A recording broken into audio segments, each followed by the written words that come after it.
Alors je dis bonjour bonjour ceux qui nous visitent et bonjour à tous ceux et toutes celles qui vont prendre ce message. Alléluia. Comment ça va? Comment ça va? Ça va bien. Le message de ce matin, c'est parler un peu des choses dernières ou des dernières choses. Les choses dernières. Les temps sont compliqués, puis les temps sont très, très difficiles, je vous apprends rien. Mais en Christ, nous sommes en sécurité. D'accord? Les temps sont compliqués, difficiles. Mais dès que tu es en Christ, tu es en Jésus, tu n'as rien à craindre. Regardez mon ami, bon, dis ça va, mais s'il te plaît. Dis, bah, moi, si on est en Christ, il ne faut pas vous aider. Si on est en Jésus-Christ, il ne faut pas vous aider. Et c'est si on est en Christ, qu'elle veut commencer à faire. Et si on est en Christ, fais vite pour que ça entre en Christ. Amen. Gloire à Dieu. Les choses dernières. Ecclésiaste, chapitre 7, verset 8. Ecclésiaste dit, mieux vaut la fin d'une chose que son commencement. Mieux vaut un esprit patient que l'esprit hautain. En fait, ça veut dire que vaut mieux qu'un été patience lui, a dit dans mon Dieu. Au lieu qu'un monde qui a fait l'intéressant, un monde qui est orgueilleux. Quand ici, l'Ecclésiaste dit ici, mieux vaut un esprit patient qu'un esprit hautain. Et mieux vaut la fin d'une chose que son commencement. Lorsque nous analysons certaines choses, même nos projets, quand tu commences, il y a l'après, il y a le pendant, il y a l'avant. Mais quand tu analyses, quand tu as commencé quelque chose, et tu analyses soit sa fin, ou encore là où est la chose, tu vois, en ce moment, il est toujours bon d'analyser, de regarder. Très souvent, nous gérons, je dis bien nous, hein, nous gérons mal notre temps, très souvent. D'accord, je ne vais pas faire une généralité, mais des fois, on gère mal notre temps, très souvent. On passe beaucoup plus de temps dans les choses secondaires que les choses primaires, les choses plus importantes. Mais des fois, c'est pas, on ne fait pas ça exprès, des fois ça peut être un choix. D'accord? Parce qu'on peut croire que telle chose est plus urgente que telle chose. Mais des fois, on peut perdre notre temps dans les choses secondaires. Et d'une manière générale, il y a deux catégories de choses. Deux catégories d'occupation, d'accord? Deux. Les choses matérielles et les choses spirituelles. Tu as deux catégories de choses dans la vie, dans le temps que nous passons, le temps que nous exerçons, le temps que nous dépensons. Dans ce temps, il y a deux catégories de choses. Il y a les choses matérielles, le travail, d'accord? Le loisir, du voyage, des projets, des constructions. Mais tout ça, c'est matériel. On en a besoin, mais quand même, c'est matériel. Et puis, deuxième catégorie de choses, c'est les choses spirituelles. Et pourtant, les choses spirituelles sont immatérielles. On ne peut pas les toucher. Ce n'est pas comme le morceau de bois. Mais les choses spirituelles sont plus importantes. Qu'est-ce qu'il y a de nous ce matin? Les choses spirituelles sont plus importantes. Mais trop souvent, nous donnons beaucoup plus de temps dans les choses matérielles ou les choses secondaires. Et c'est pourquoi je dis que des fois, on gère mal notre temps. Et après, on peut être insatisfait de notre vie. On peut être insatisfait par rapport à certaines choses. D'accord? Mais ça dépend du temps que l'on passe dans les choses spirituelles. Est-ce que nous sommes là? Ça dépend du temps que l'on passe. Les choses matérielles, j'ai dit que ça peut être le travail, nos projets, nos achats, nos constructions, même nos loisirs, faire du sport, c'est bien. Faire ou ne pas faire du sport, c'est pas ça qui nous sauve. Ok? Mais faire du sport, ça entretient le corps. On est d'accord? Mais oui. Mais ça fait partie quand même des choses secondaires. Vous voyez? Ça fait partie des choses secondaires. Mais il faut faire du sport. Il faut prendre soin de son corps. Mais il y a des personnes qui vont passer beaucoup de temps à faire du sport, à entretenir son corps, à faire attention à ce qu'il mange, à faire attention à ci, à faire attention à ça. Mais son âme, il donne très peu de temps pour son âme et très peu de temps pour sa communion, pour sa communication avec son Seigneur et son Sauveur. Ça nous parle? Est-ce que ça nous parle?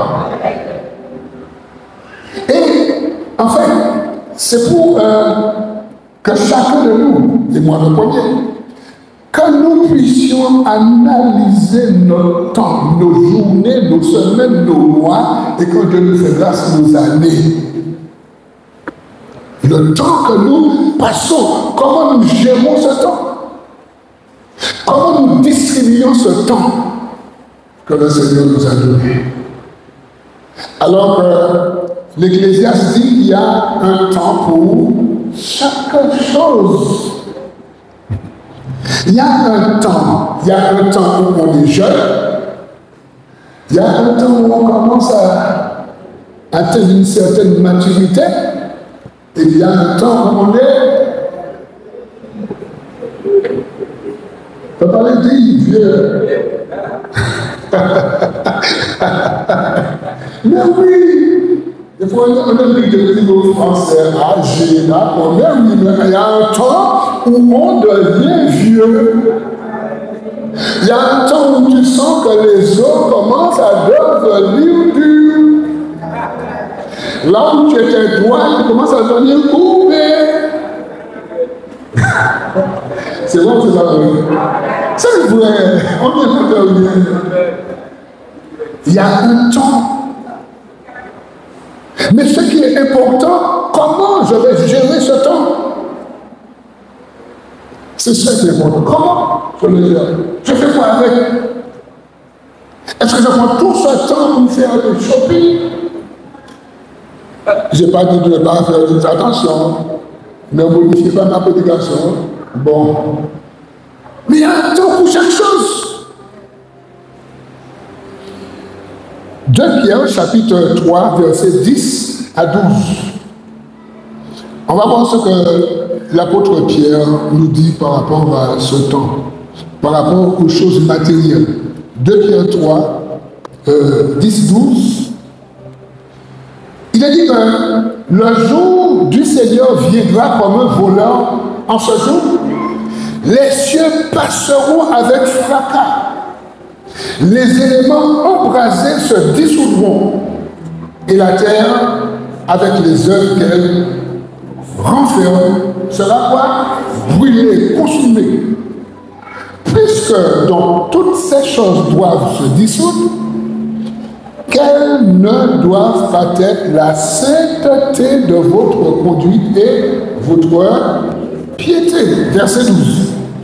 Tandis que vous attendez et hâtez l'avènement du jour de Dieu, à cause duquel les cieux enflammés se dissoudront et les éléments embrasés se fondront.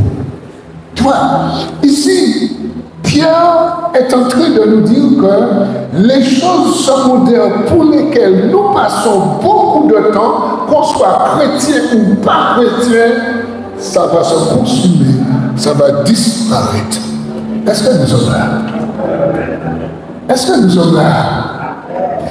Pierre dit que les choses pour lesquelles nous passons beaucoup de temps, tu vois, on achète, on construit, on fait ci, on fait ça, tu vois, on aime les belles choses, moi aussi, attention, bon, on aime les belles choses, tu vois, mais n'empêche, la Bible nous dit que ces choses vont disparaître et elles seront consumées par le feu.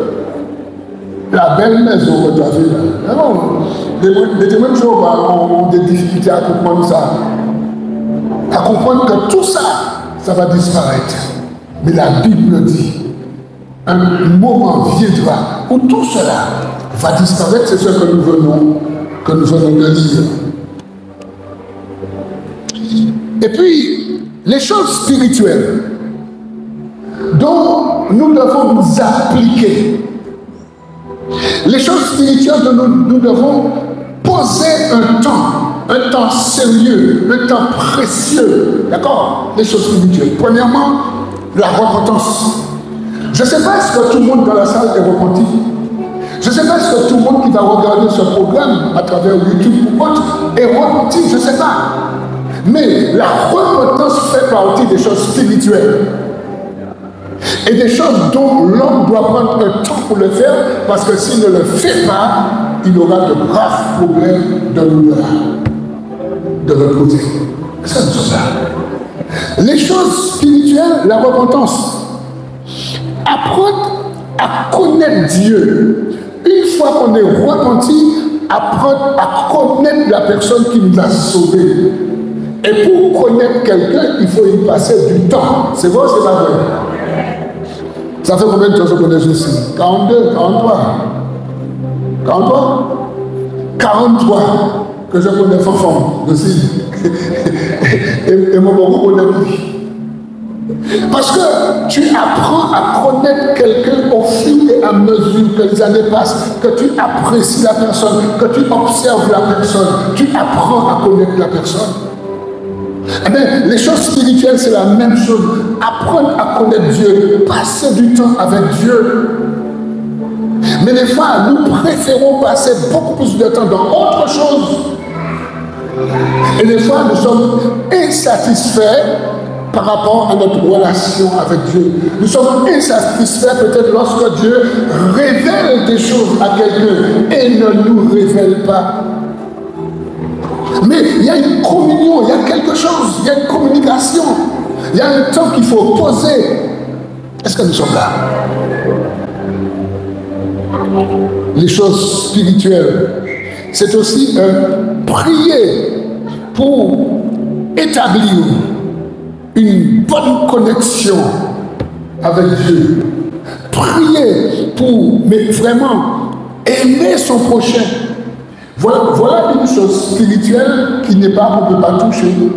D'accord? On peut toucher les fruits, les œuvres. Par exemple, tu aimes ton prochain, tu fais un panier, tu prends 50 €, tu fais un panier, tu lui donnes. Le panier, ok, le prochain va prendre le panier. Mais l'amour du prochain, l'amour qui t'a fait faire ça, on ne peut pas toucher cet amour. Ça fait partie des choses spirituelles où nous devons passer du temps pour développer cet amour. J'entends pas de ça maintenant. Et nous avons besoin d'accord de passer du temps pour cet amour qui nous permet d'aimer le prochain, qui nous permet de nous aimer, parce qu'il a dit que tu aimeras ton prochain comme toi-même.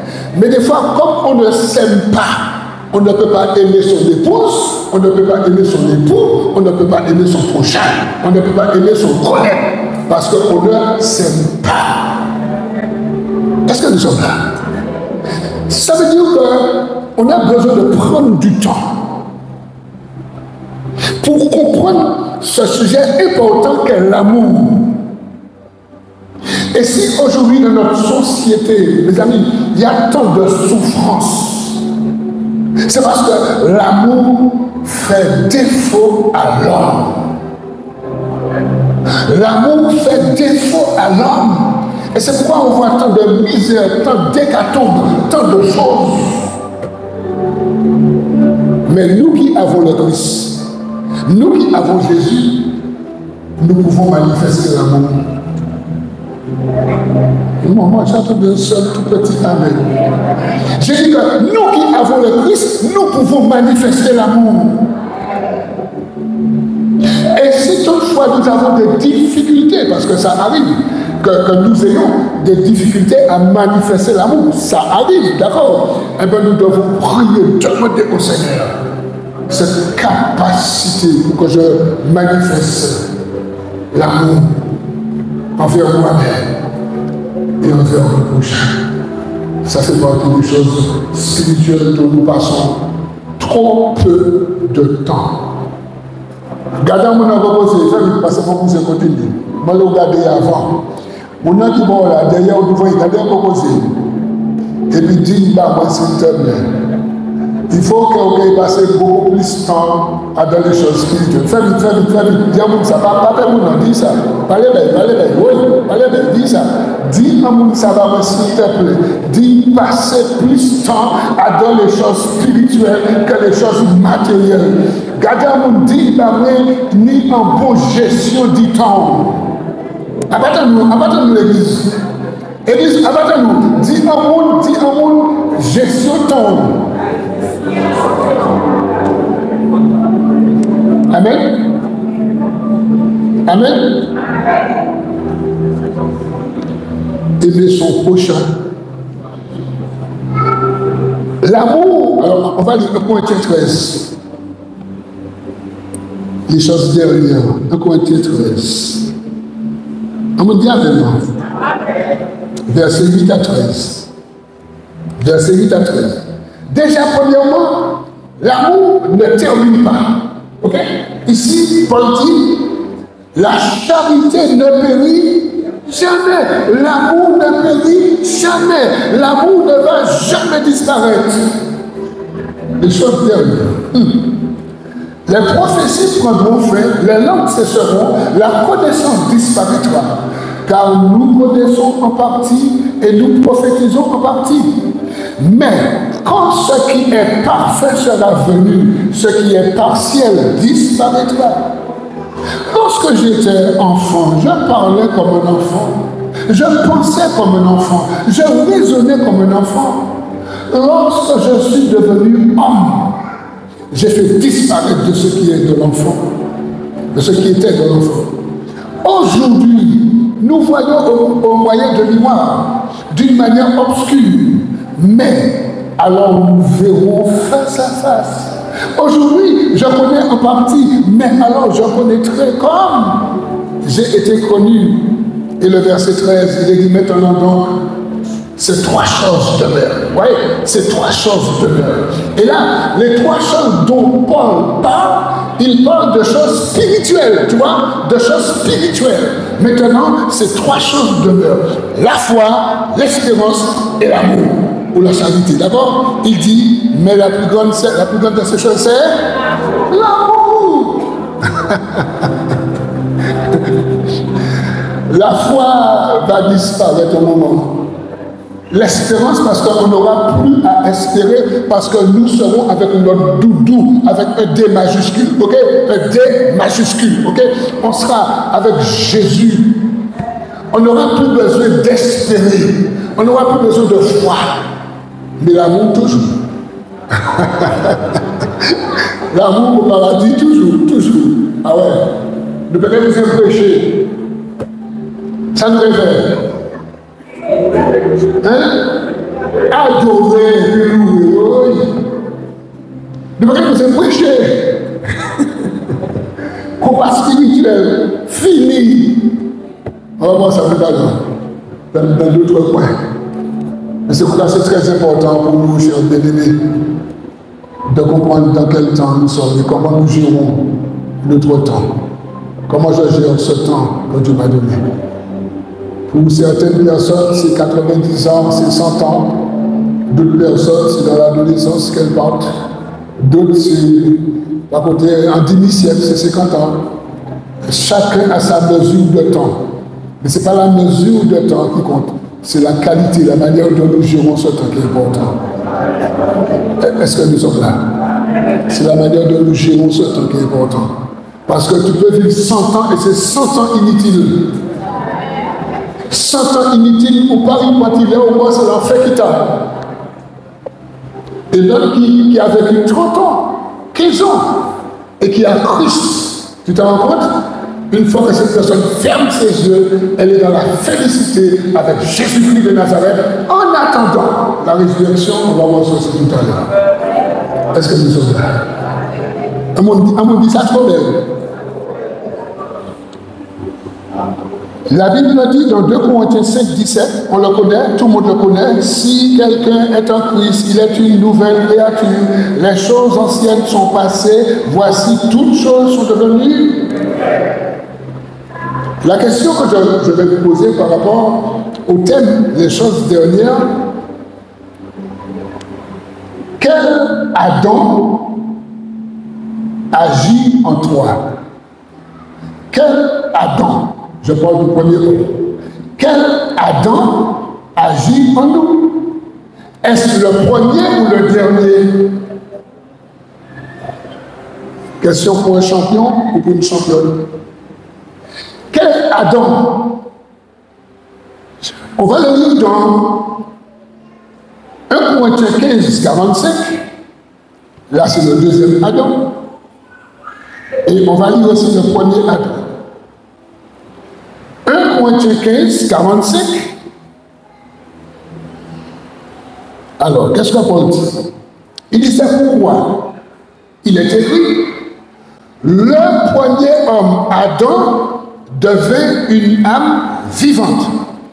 Le dernier Adam est devenu un esprit vivifiant. On a ici 2 Adams. Quel Adam agit en toi?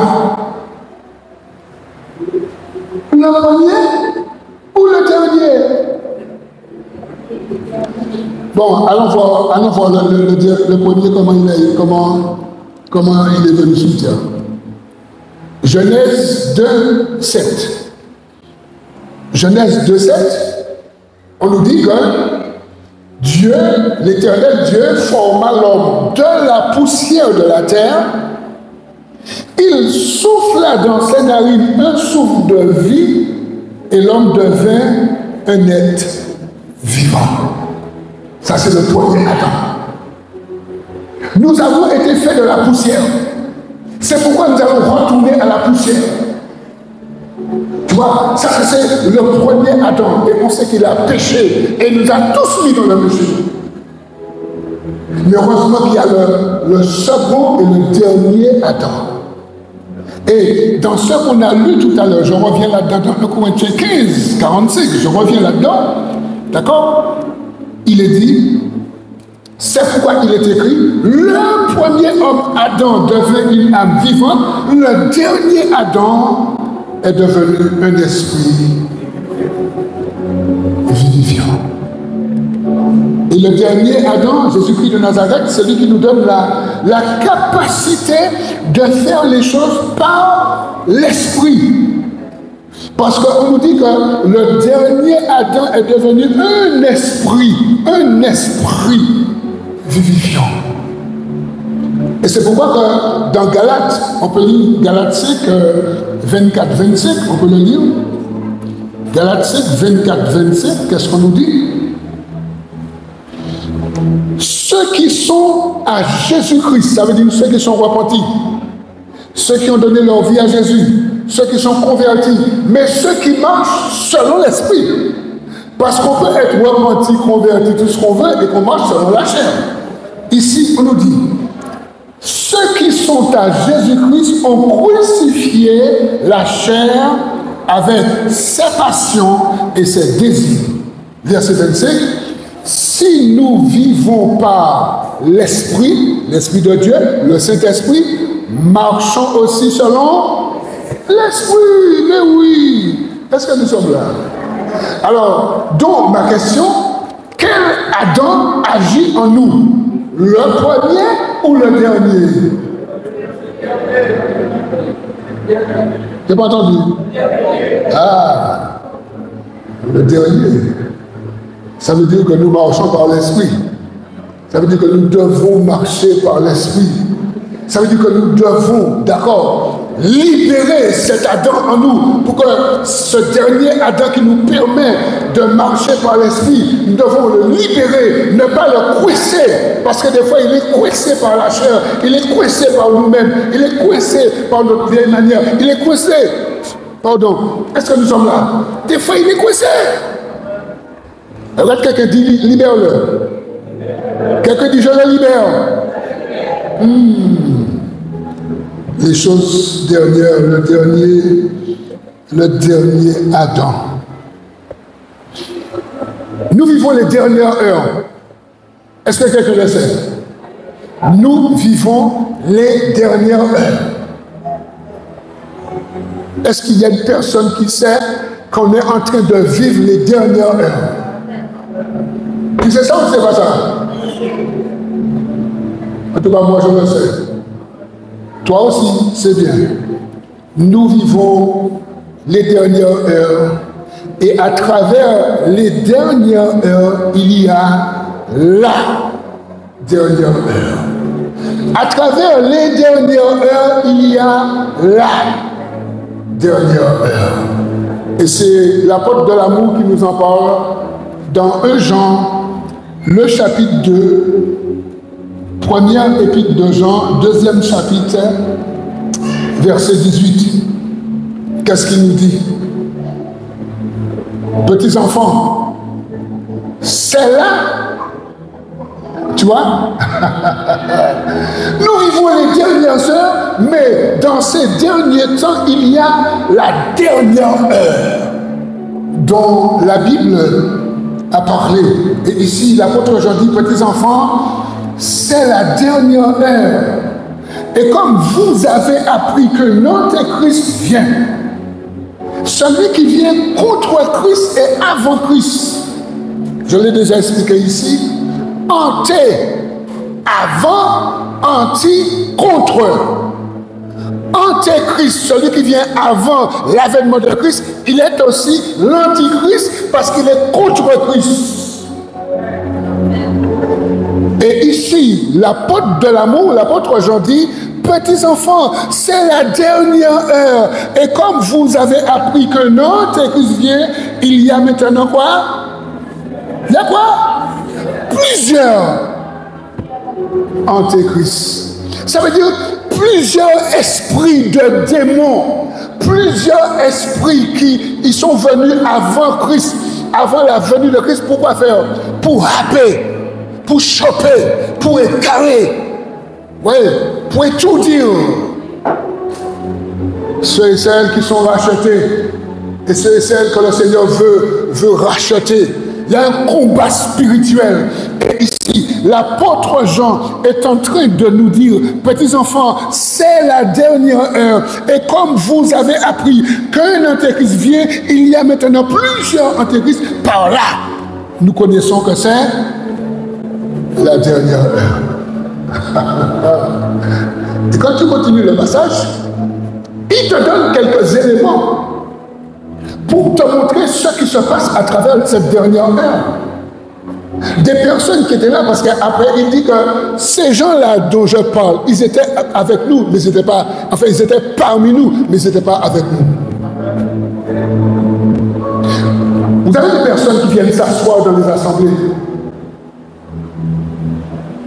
Des personnes qui viennent s'asseoir dans les assemblées. Mais elles ne sont pas repenties. Elles ne sont pas converties. Elles ne sont pas de Christ. Des fois, ce sont des agents. Vous savez, maintenant, on place des agents. Des agents.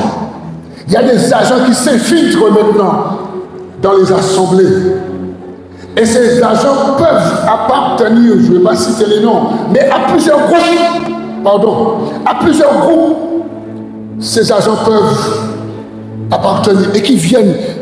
Ils s'infiltrent dans nos assemblées pour épier, pour regarder ce qui se passe, pour créer l'adversité, pour faire tomber certaines personnes les plus faibles.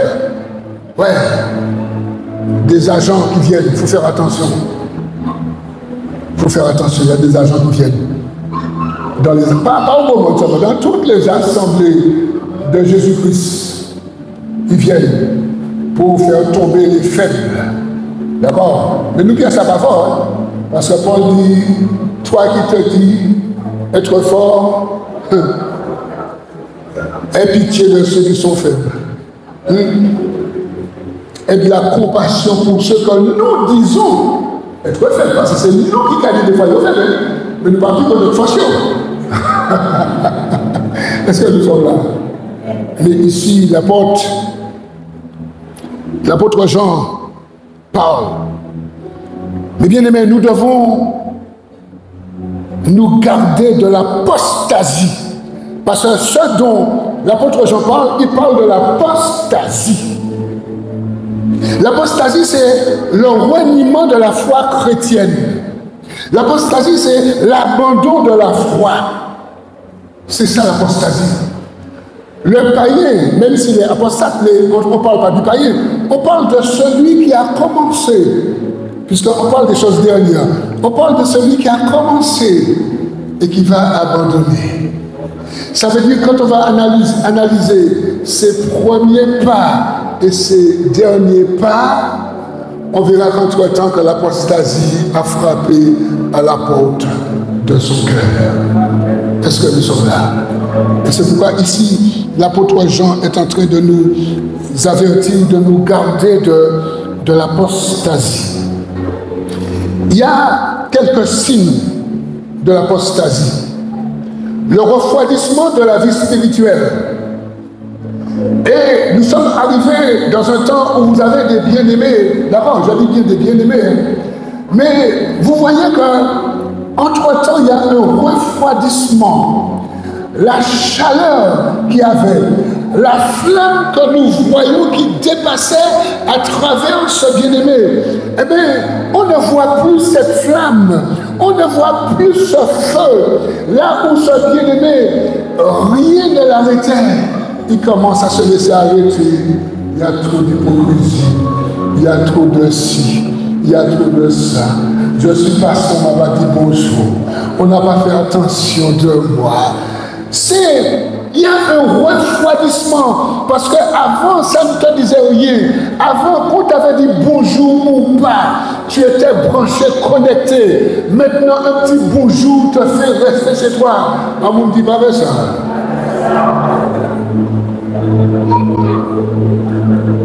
Est-ce que nous sommes là? Il y a des signes, mon bien-aimé. Il y a un autre signe, c'est le manque d'intérêt pour la connaissance de l'évangile. Ok?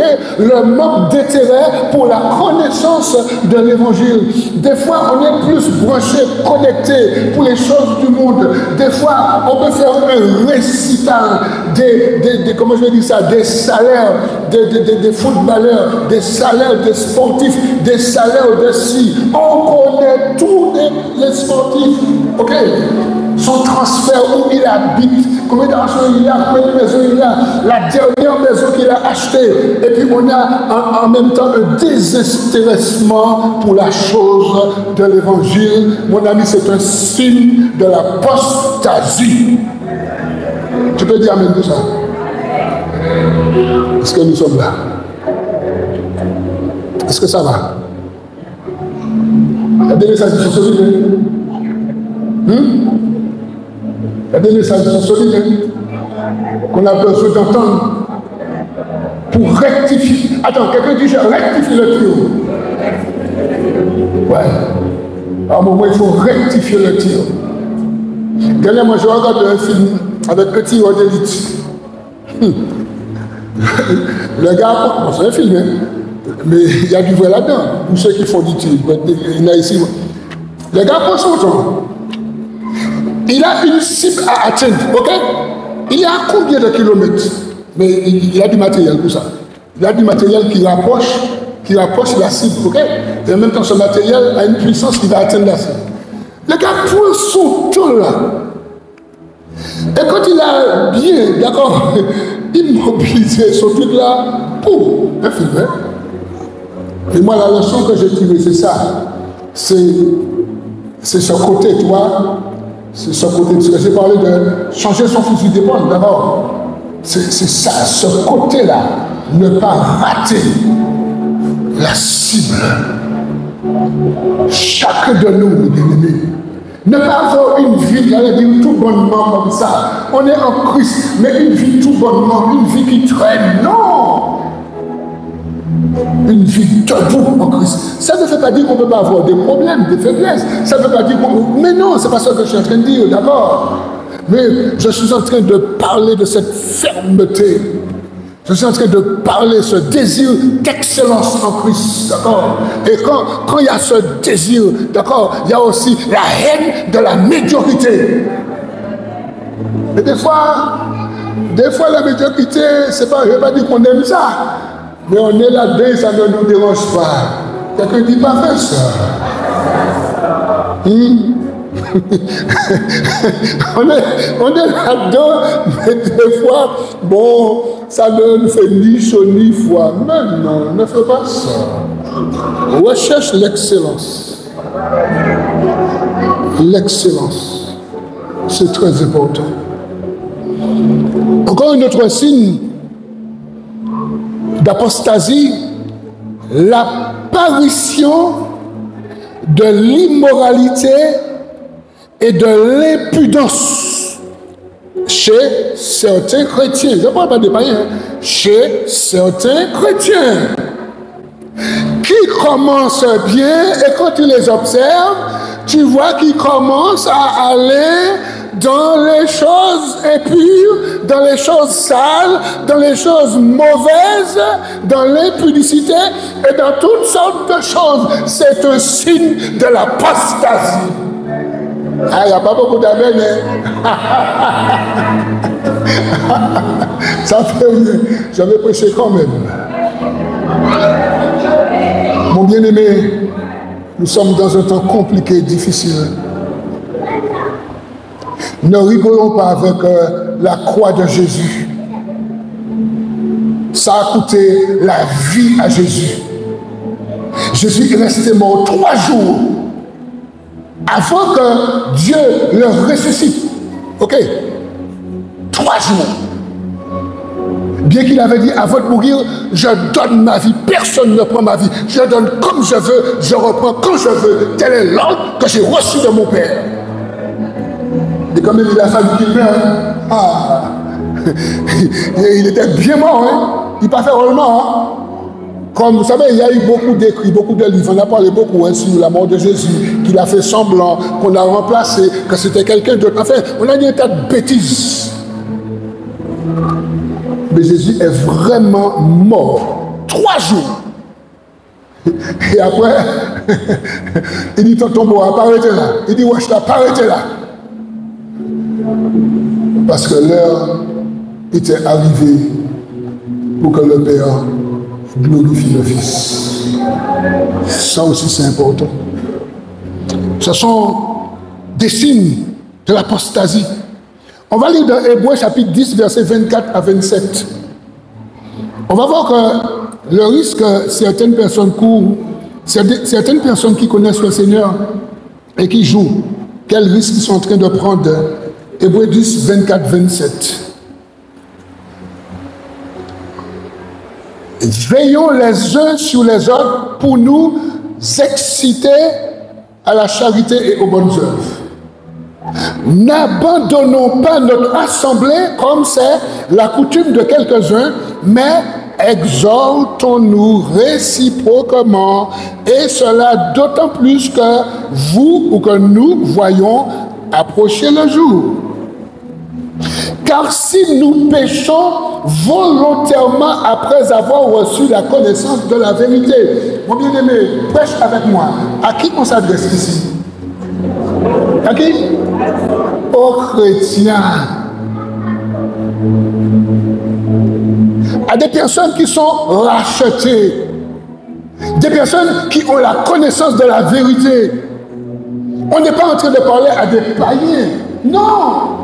Parce que ici, il est dit que, je reprends le verset 26, car si nous péchons volontairement après avoir reçu la connaissance de la vérité, il ne reste plus de sacrifice pour les péchés, mais quoi? Mais une attente terrible du jugement et de l'ardeur de feu qui dévorera les rebelles. Quelqu'un dit aïe. Est-ce que nous sommes là? Est-ce qu'il y a quelqu'un qui rentre dans le message? Parce que des fois, on est à l'évangile, mais on nous fait la fête. On dit arrêtez de faire la fête. Sous prétexte que le salut ne se perd pas. Alors, comme le salut ne se perd pas, je fais du n'importe quoi. Quelqu'un dit, Une autre personne dit, c'est ça. Mes amis, on a arrêté de faire la fête du bon Dieu. Et c'est pas du bon Dieu, c'est puis qu'on nous va faire la fête. Hein. C'est pas du bon Dieu, et puis qu'on nous va faire la fête. C'est pourquoi c'est très important qu'elle nous lit parole là. Vous voyez, c'est pas moi qui ai écrit le livre des Hébreux, c'est pas moi, je ne fais que lire. Hein. Mais quand je lis, moi-même, ça crée en moi la crainte de Dieu. Il est dit que, je reprends le verset 26-27, car si nous péchons volontairement après avoir reçu la connaissance de la vérité, il ne reste plus de sacrifice pour le péché. Bien.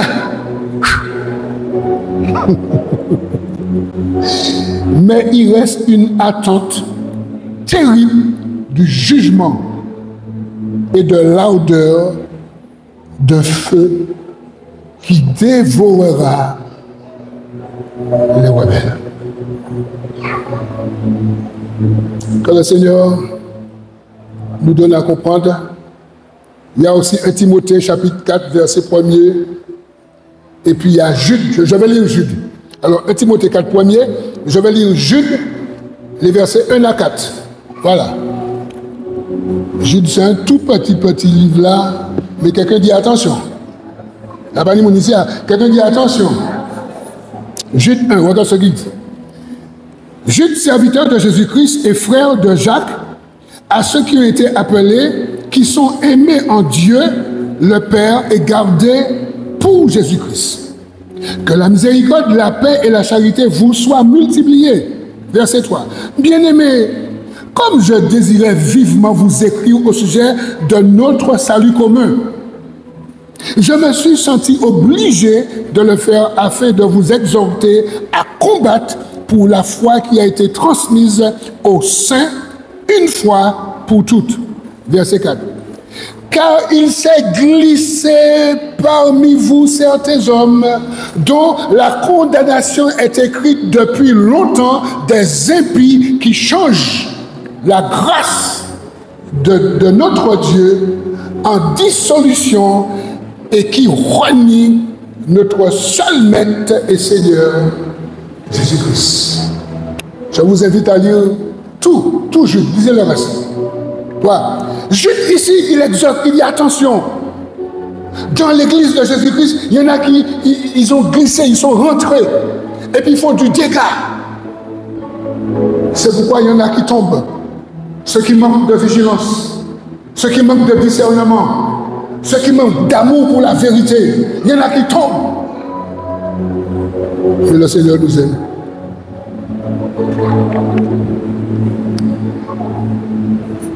J'ai un point là qui est... Là, c'est la fin. J'ai appelé ce point la dernière fin que le Seigneur attend de nous. La dernière fin, le final que le Seigneur attend de nous. Et j'ai pour exemple, on va aller dans Nombre. On va aller dans Nombre. Et puis on va parler un peu de, comment il s'appelle déjà, Balaam, Nombre 23, verset 7 et suivant. Alors on connaît un peu l'histoire. Balaak, le roi Balaak, demande au prophète Balaam de maudire le peuple de Dieu. Parce que lorsque le roi Balaak, quand il a vu l'étendue de ce peuple qui est béni de Dieu, et par sa jalousie, il va demander au prophète Balaam de maudire. Bon, on va voir ça un peu. Alors, il est dit, Nombre 23, verset 7 et suivant. Balaam prononça son oracle et dit, Balaak m'a fait descendre d'Aram, le roi de Moab m'a fait descendre des montagnes de l'Orient. Viens, maudis-moi, Jacob. Viens, sois irrité contre Israël. Verset 8. Comment maudirais-je celui que Dieu n'a point maudit? Comment serais-je irrité quand l'Éternel n'est point irrité? Je le vois du sommet des rochers. Je le contemple du haut des collines. C'est un peuple qui a sa demeure à part et qui ne fait point partie des nations. Et souligner le verset 10, 3 fois en rouge, qui peut compter la poussière de Jacob et dire le nombre du quart d'Israël? Et le prophète dit, hein, mais Dieu, c'est Dieu qui a failli parler, que je meurs de la mort des justes et que ma fin soit semblable à la leur. La fin que le Seigneur attend de nous, d'accord? La fin qu'il attend de nous, une fin sans compromis. Et ici, Dieu va placer dans la bouche de Balaam. Le peuple de Dieu ne peut être maudit. On ne peut être irrité contre le peuple de Dieu. Parce que ce que Dieu a béni est béni éternellement. Et nous sommes tous des bénis de Dieu. Et quand Dieu bénit son peuple, Dieu ne peut pas maudire son peuple. Et garde à celui qui prononce une parole de malédiction sur le peuple de Dieu. Est-ce que nous sommes là? Et c'est pourquoi que Balaam va dire là, il montre là maintenant sa ténacité. Bien qu'au moment, tu vois, il était un peu, parce que Balaak lui avait proposé de l'argent, des cadeaux, des présents. Il a un peu mis figue, mi raisin, tu vois. Mais Dieu place dans sa bouche des paroles. Et la parole que Dieu place, et cette parole, c'est pour nous aujourd'hui. Que je meurs de la mort des justes. Il y a un gros message là. Pour faire la mienne. Que je meurs de la mort des justes. Et que ma fin soit semblable à la leur. Semblable à la fin des justes. Parce que celui qui connaît son identité, il n'a pas de problème sur le sujet de la mort. Et on va le voir en conclusion dans un moment. Il n'a pas de problème sur le sujet de la mort. Mes amis, Jésus a dit dans Matthieu 10, verset 22, et dans Matthieu 24, verset 13, Bien que c'est deux contextes un peu différents. Mais Jésus a dit que c'est celui qui persévère jusqu'à la fin qui sera sauvé. Dans le contexte de Matthieu 10, c'est par rapport à l'adversité. Dans le contexte de Matthieu 24, c'est par rapport à la persévérance. D'accord? Cette persévérance dans le Seigneur. Mais dans Matthieu 10, 22, c'est par rapport à l'adversité. Parce qu'il disait que vous serez haïs, on va vous prendre, votre frère va vouloir vous tuer, d'accord? Mais celui qui persévérera jusqu'à la fin sera sauvé. Et dans Matthieu 24, 13, ça c'est par rapport à notre persévérance, d'accord? Parce qu'on accepte le Seigneur, on se repent, mais il faut persévérer jusqu'à la fin. Jusqu'à la fin. Pour qu'il y ait un dernier jour, un dernier, d'accord, un dernier. Puisque nous parlons un peu des choses dernières. Et j'ai pris un exemple pour terminer avec ce point. Dans Acte 4, verset 17-21, ce que Jésus a dit, nos frères Pierre et Jean l'ont expérimenté. Acte chapitre 4, verset 17 à 21. C'est quand on a guéri le monsieur là, et puis on a voulu faire Pierre et Jean fermer leur bouche.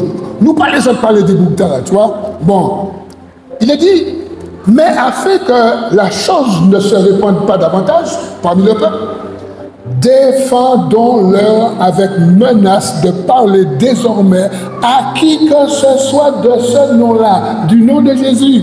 Verset 18. Et les ayant appelés, ils leur défendirent absolument de parler et d'enseigner au nom de Jésus. Pierre et Jean leur répondit, jugez s'il est juste devant Dieu de vous obéir plutôt qu'à Dieu. Car nous ne pouvons ne pas parler de ce que nous avons vu et entendu. Ils leur firent de nouvelles menaces et les relâchèrent, ne sachant comment les punir à cause du peuple, parce que tous glorifiaient Dieu de ce qui était arrivé. Amen. Est-ce que ça nous parle? Est-ce que ça nous parle? Yo essayé de faire ce bouga fermer bouche yo. Yo dit nous pékay fermer bouche nous. Trop de chrétiens sont dans des coins avec la bouche fermée parce qu'il y a un handicap, il y a un péché, il y a une situation qui les bloque, d'accord? Règle la situation, mais que ta bouche soit ouverte, que tu parles de celui qui t'a sauvé, que tu parles de celui qui t'a sauvé, que tu parles. Pierre et Jean ont dit, je peux dire ça, je peux tuer nous si je l'ai, mais nous pas qu'à fermer bouche nous. À mon travail, on me disait, hé, Ricard, il n'y a pas pour nous demander, mais pas dit nous Jésus dit. Apparemment, comment ça? J'allais poser ma question, mais j'ai dit, mais qui j'en m'a répondu ça? Pas dis-nous, Dieu a dit, pas dis-nous, ouais, pas dis-nous. Tu vois, les gens c'est comme ça. Les gens ne supportent pas quand tu leur parles de Jésus. Tu vois, si on va prendre l'autre main là, on va prendre l'autre main, ah, tout le monde a dedans, pas de problème. Mais depuis qu'on va parler de Jésus, il va dire, oh papa, arrêtez, voilà, le Seigneur. Est-ce que nous sommes là? Alors des fois, vous avez des chrétiens qui préfèrent fermer leur bouche. Bien qu'il ait dit il y a un temps pour parler, un temps pour se taire, mais que nous ayons le discernement pour savoir quel est le moment de se taire et quel est le moment de parler. Parce qu'il y en a qui ont besoin d'entendre. Amen. Amen. Bon, je descends de la conclusion. Le dernier ennemi. Dernière chose. Le dernier ennemi. 1 Corinthiens 15, 26. On parle de dernière chose. Le dernier ennemi qui sera détruit, c'est la mort. Nous parlons de dernière chose. Ici, l'apôtre Paul dit, le dernier ennemi qui sera détruit, c'est la mort. Et lorsque nous allons dans Apocalypse chapitre 21, on va lire ça un peu, les versets 3 et 4, 21, les versets 3 et 4, d'accord? Il est dit, et j'entendis du trône une voix forte qui disait, voici le tabernacle de Dieu avec les hommes, il habitera avec eux et ils seront son peuple et Dieu lui-même sera avec eux. Il essuiera toute larme de leurs yeux et la mort ne sera plus. Et il n'y aura plus ni deuil, ni cri, ni douleur. Pourquoi? Car les premières, voyez, là nous sommes aux dernières choses, car les premières choses auront disparu. Est-ce que nous sommes là, mes amis? Mon bien-aimé, est-ce que tu es là ce matin?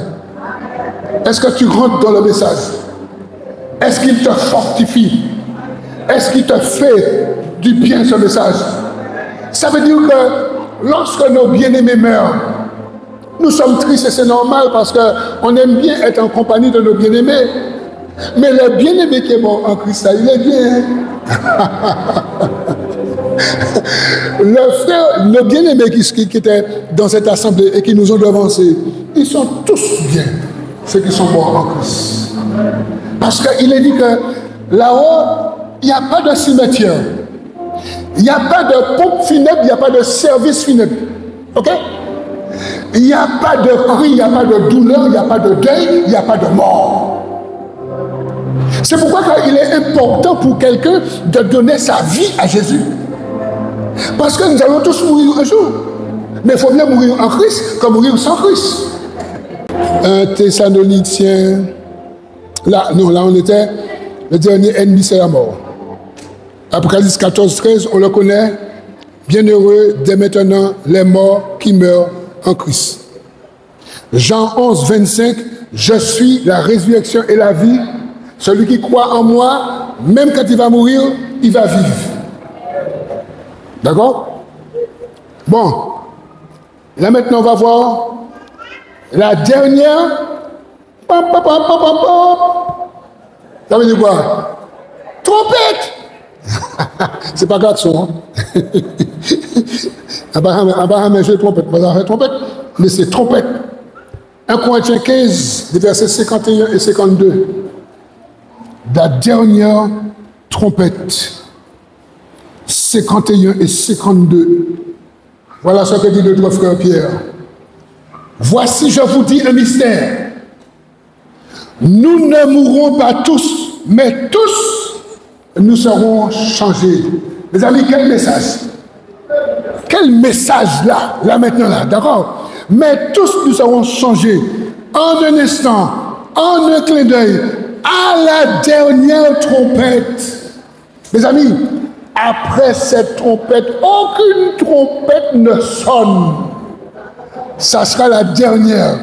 Il est dit, à la dernière trompette, la trompette sonnera. Et qu'est-ce qui va se passer?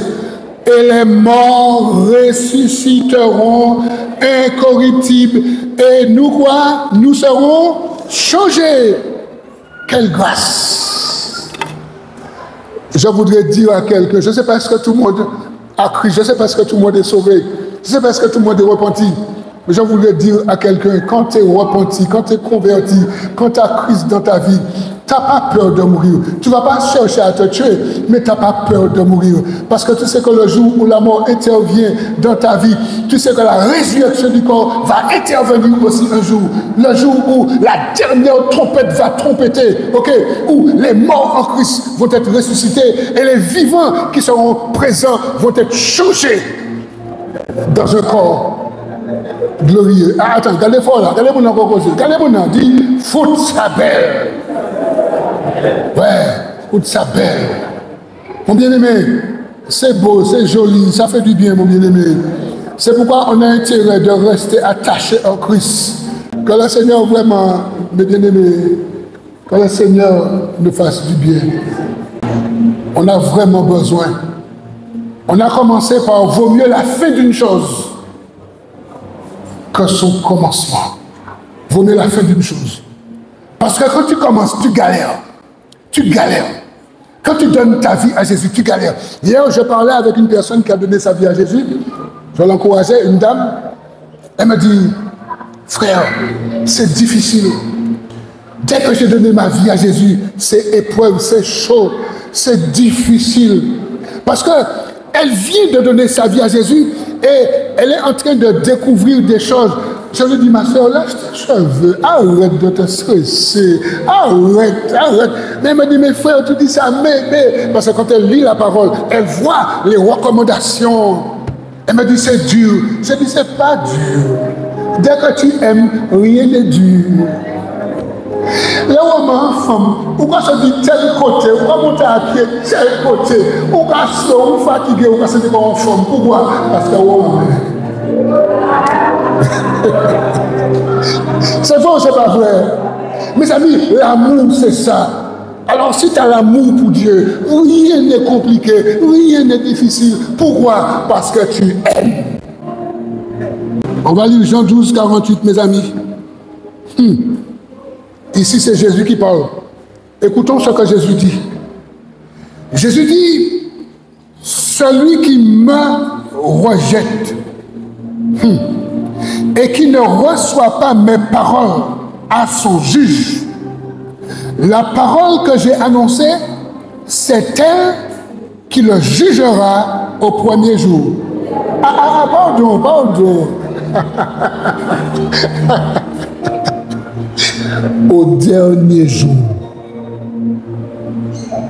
Jésus est en train de dire que les paroles que j'ai prononcées, les prédications et les enseignements que je vous ai donnés, et il disait, et certains d'entre vous, vous avez rejeté ces paroles. Il dit, c'est pas moi que j'ai jeté. Paroles là que j'ai jeté, ces paroles là qui jugent les autres au dernier jour, le jour du jugement. Non, c'était juste, voyez, juste pour nous dire, ce jour, ce dernier jour, ce jour du jugement, on ne sera pas là. On ne sera pas là. Le jour du jugement, on sera avec Jésus, on sera en Jésus. On sera avec lui. On ne pourra pas être jugé ni condamné. Parce qu'à un moment précis, Jésus va dire, je ne suis pas venu condamner, mais sauver. Et toutes les personnes qui ont accepté Jésus pour leur Seigneur et leur Sauveur sont sauvées. C'est pourquoi ce message pour nous dire, gardons le cap.